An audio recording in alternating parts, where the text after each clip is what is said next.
Sir, Darjeeling में GTA नाम से एक ऑटोनोमस बॉडी चलती है, उसके विषय में कुछ महत्वपूर्ण बिंदु आपके सामने रखना चाहूंगा। सर, दार्जिलिंग में हम सब जानते हैं अलग राज्य की मांग बहुत पुरानी है और इसके साथ ही 2 बार जो है सेमी ऑटोनोमस बॉडी को लेकर के प्रयोग हुए।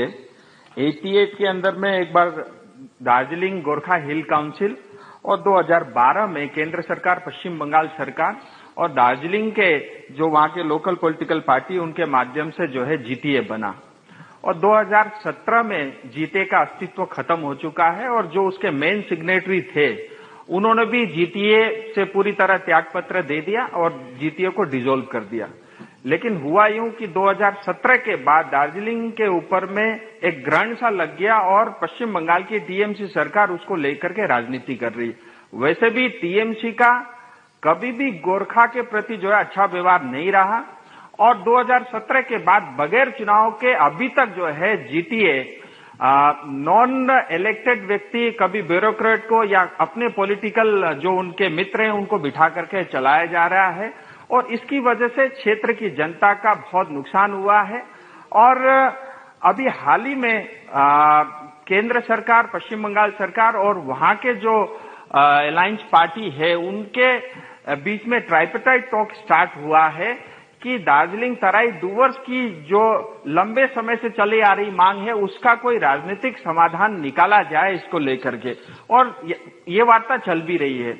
लेकिन इसी बीच जो है पश्चिम बंगाल की मुख्यमंत्री दार्जिलिंग जाती है और दोबारा से जो है जीटीए चुनाव कराने की बात करते, इससे दार्जिलिंग का माहौल दोबारा खराब हो रहा है।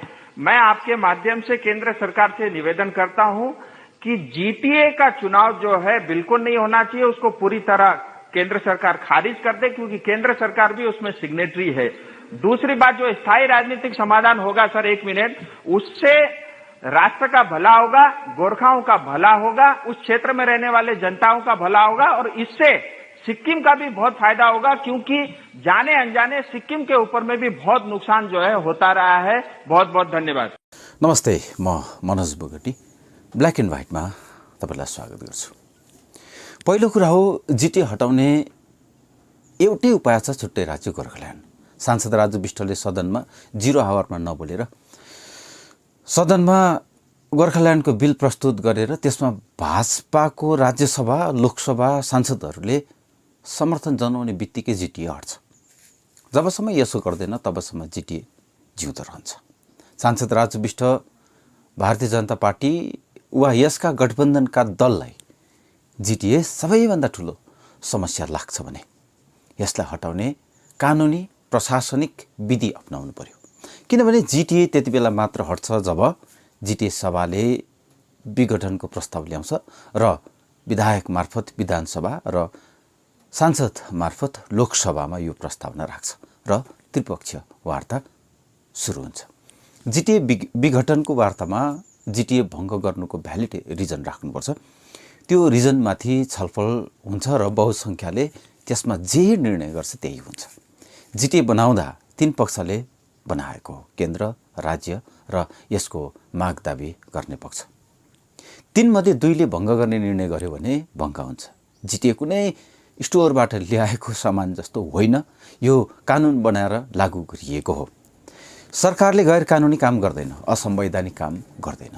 जसले पनि जीटीएलाई असंवैधानिक भन्छ त्यो भर्खरै राजनीतिको साउ अक्षर सिक्दै गरेका अथवा ज्ञान शून्य, चेतना शून्य अथवा लछुवा हुन्।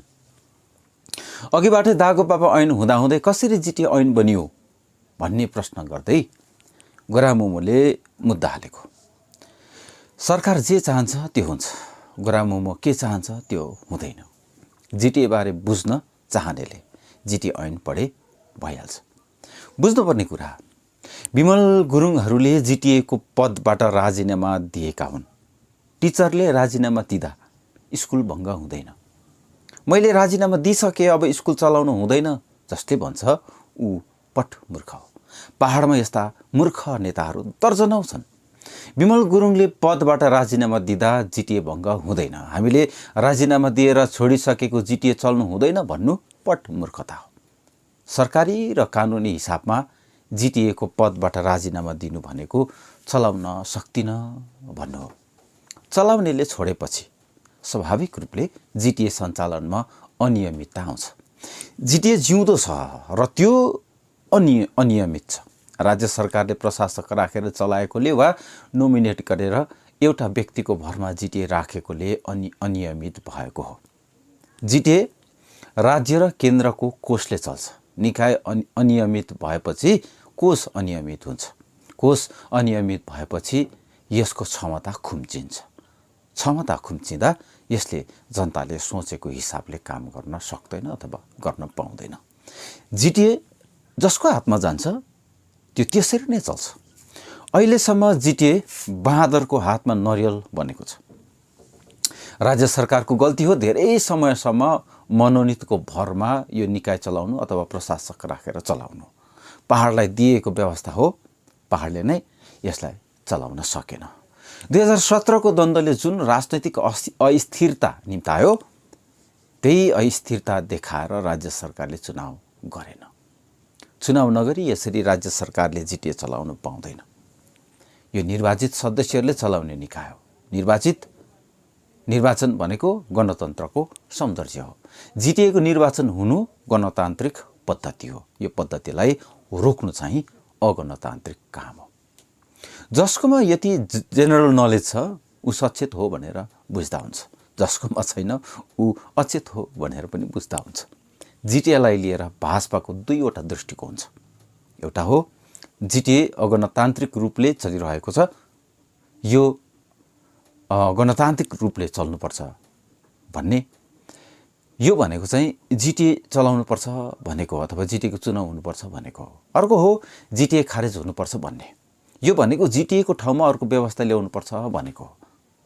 चुनाव गर्नु कि खारेज गर्नु पहिले त यसैमा राज्य विष्टहरू स्पष्ट हुनु पर्यो। ममता ब्यानर्जीले जिटिएको चुनाव गर्छु भनेको गणतान्त्रिक पद्धतिबाट जिटिए चल्नुपर्छ भनेको हो। जिटिएको चुनावलाई देशको कुनै पनि माइकलालले रोक्न सक्दैन, किनभने चुनाव रोक्नु अगणतान्त्रिक काम हो।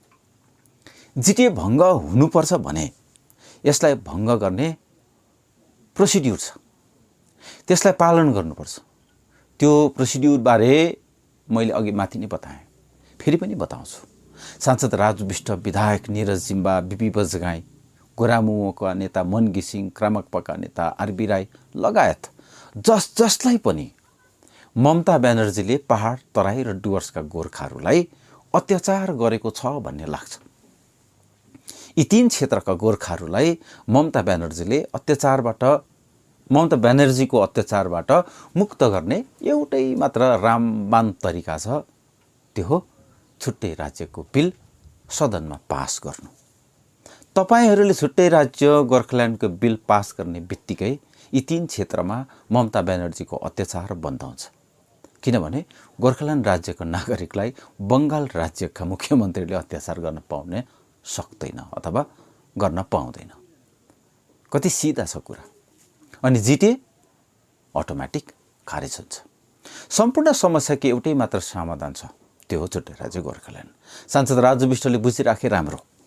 छुट्टै राज्य गोर्खाल्यान्ड पहाड, तराई र डुवर्सका गोर्खाहरूको मात्र माग होइन, यो देशभरि छरिएर बसेका गोर्खाहरूको माग हो। राज्य बन्ने ठाउँ मात्र पहाड, तराई वा डुवर्स हो, प्रस्तावित क्षेत्र हो।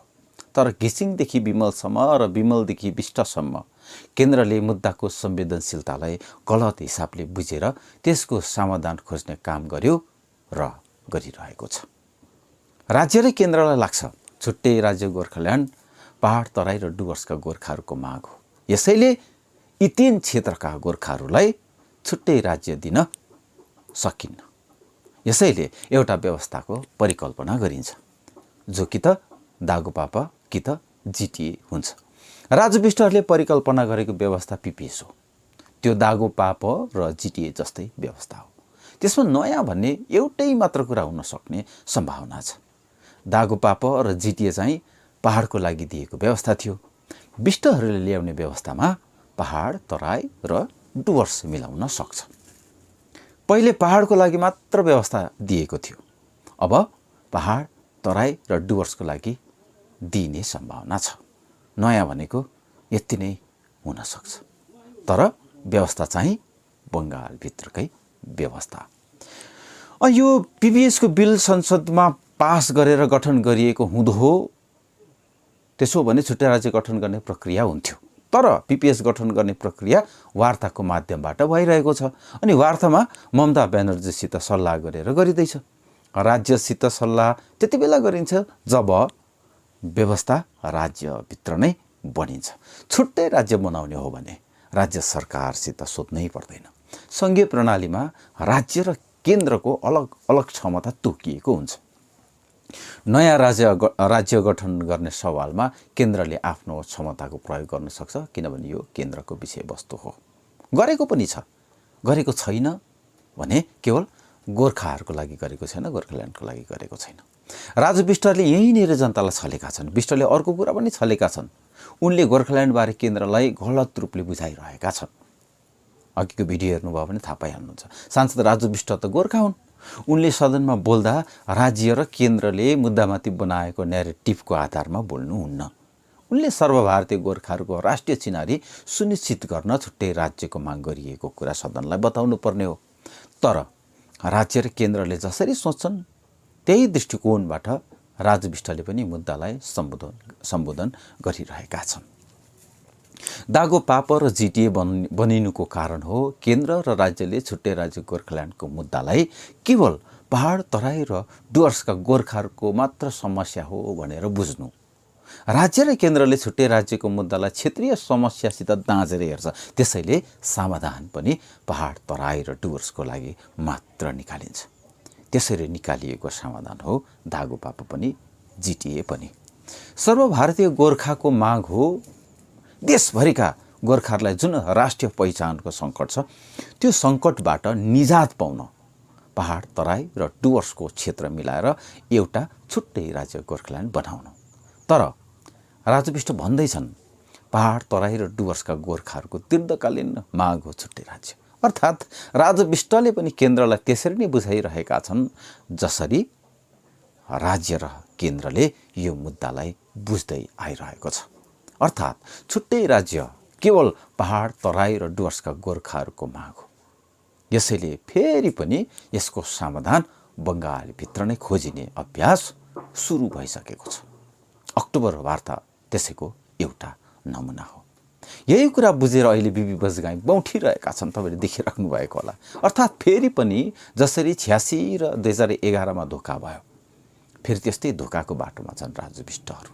नत्र तपाईँहरू सोच्नुहोस्, छुट्टै राज्यको निम्ति बसेको वार्तामा कुन हिसाबले भन्छन् अमित शाहले? तपाईँहरू 10बाट माग्नुहुन्छ, हामी 2बाट दिन सुरु गर्छौँ भनेर। यो त हाम्रो समाजमा एउटा चल्ती कुरा छ नि, हाँसी व्यङ्ग्य जस्तो। क्या त हामी भन्छौँ नि 1 रुपियाँ के को 8 आना, छैन 4 आना, ला 20 पैसा। मागेको 1 रुपियाँ दिँदा 20 पैसा। 1 रुपियाँको लागि बसेको वार्तामा किन 20 पैसाबारे चर्चा हुन्छ? बुझ्नुपर्छ, खेला बिग्रिसकेको छ र यो खेला बिगार्नेमा सबैभन्दा ठुलो हात गोरामुमोको छ। नगरपालिका चुनावपछि यो कुरा बुझेका भाजपाका नेताले निरज जिम्बा र गोरामुमोलाई गठबन्धनमा राख्नु नहुने बहस सुरु भइसकेको छ अथवा गरिसकेका छन्। नारायण छेत्रीलाई कारबाही गरे पनि नगरे पनि एउटा कुरा बुझिराखी हुन्छ, विमल गुरुङ पछि कि त अब भाजपाले गोरामुमोलाई डुबाउँछ कि त आफै डुब्छ। खैर, यतातिर अहिले धेर कुरा नगरौँ, अर्को कुरा बुझौँ। राजु बिष्ट लगायत गोरामुमो किन जिटिएको विरोध गरिरहेको छ? त्यसको एउटै कारण हो, अब जिटिए गाँडो भयो, बाधा भयो। छुट्टै राज्य गोर्खाल्यान्डको बिल सदनमा पास हुने बित्तिकै जिटिए आफै आफ खारेज हुन्छ। किनभने ठुलो व्यवस्था आउँदा सानो व्यवस्था ओभरल्याप हुन्छ। छुट्टै राज्यको लागि जिटिए बाधा बन्दैन। बाधा नै नबन्ने जिटिए बारे किन राजु बिष्ट, निरज जिम्बा, मोहन घिसिङहरू यति साह्रो आत्तिरहेका छन् त? त्यसको एउटै कारण छ, अब जिटिए गाँडो भयो, बाधा भयो। जिटिए त्यतिखेर मात्र बाधा हुन्छ जतिखेर जिटिएको ठाउँमा फेरि त्यस्तै अर्को व्यवस्था रिप्लेस गर्नुपर्ने हुन्छ, अथवा बङ्गालभित्रको व्यवस्था पिपिएसको नाममा गठन गर्ने हो भने जिटिए पक्कै पनि बाधा बन्छ।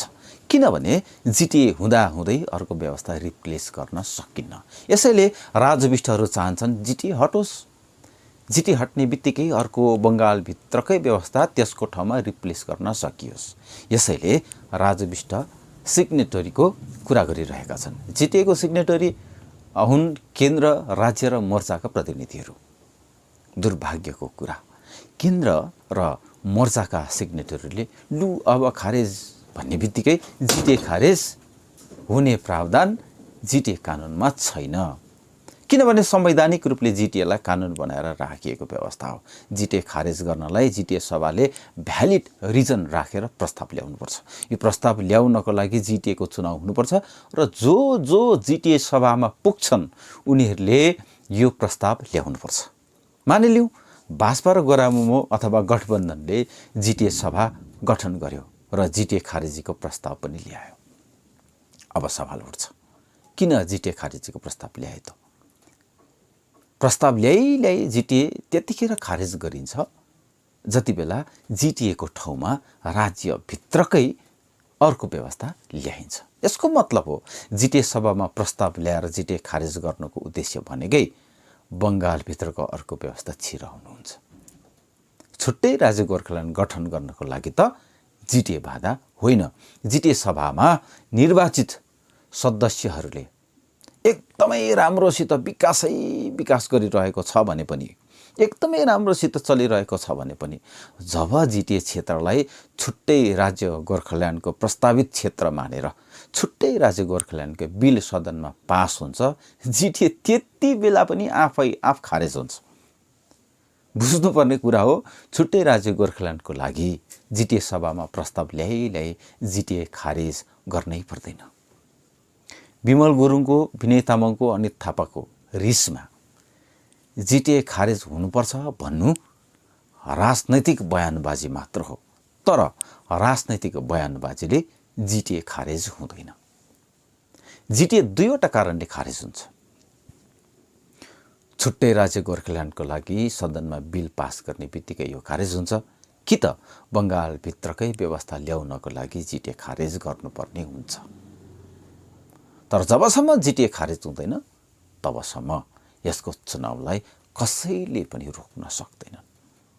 जब जिटिए चुनाव हुन्छ नै भने कि त यसलाई राम्रोसित सञ्चालन गर्ने क्षमतावानहरू जिटिएमा जानु पर्यो र यसका सम्पूर्ण क्षमतालाई निचोरी प्रयोग गर्नु पर्यो, कि त बङ्गालभित्रकै अर्को व्यवस्था अर्थात् पिपिएस बनाउन जिटिए सभामा पुग्नु पर्यो। याद राख्नुपर्ने कुरा हो, बङ्गालभित्रको दागो पापो पनि छुट्टै राज्यको बाधा थिएन।